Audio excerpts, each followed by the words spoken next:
So with this idea, what you're doing is you're taking one idea and you're playing it spanned over 3 different octaves, and it sounds quite impressive that way. And we're only doing hammer-ons and pull-offs, so we're not picking everything at this point. So what you're doing, again, the shape would be 3, 5, 7 twice. And then we'd move up to the octave, which would be 5, 7, 9 twice. And then what we're going to do is we're going to move to 8th fret of the 2nd string. We're going to do the same thing twice. So you have it. Okay, and when we get to the top of that thing, we may wind up wanting to move up, for instance. Right? Or move into one of our other licks, for instance.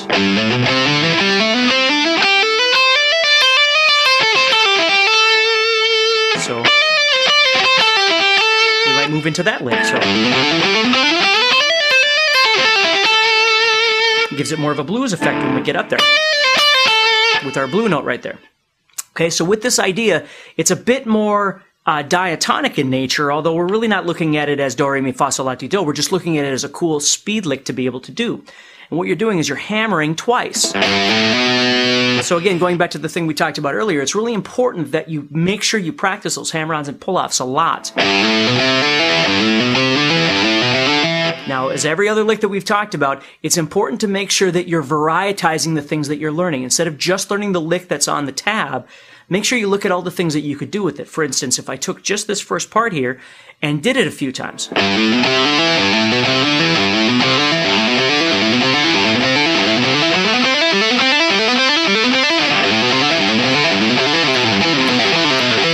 Played it backwards or whatever it was I wanted to do with it.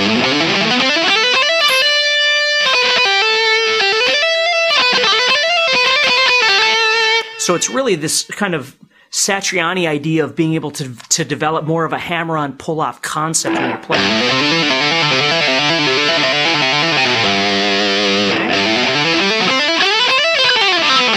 Because we're playing it over 3 different spaces on the fretboard, we usually call that a pattern or a sequence, because we're moving it around, where you could stay in one spot, but because we're taking that same idea and just moving it in different places, you're sequencing it. You're playing it all over the fretboard.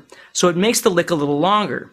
So instead of just having stock licks where you're sitting here, like we have a number of those, obviously. So you're sitting in this one spot. Or our blues licks if we're coming up. We could drop into it. And what's really great about those licks is that it moves you into another position on the fretboard. That's what I like about sequence licks, is instead of staying in one spot, I can move up, and let's say I head up.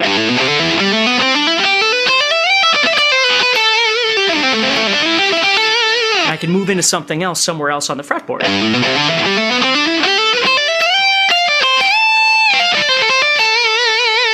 So they work really nice for that. Okay? So we're trying to get used to being able to play it all the way up and then turn around and do pull-offs all the way down.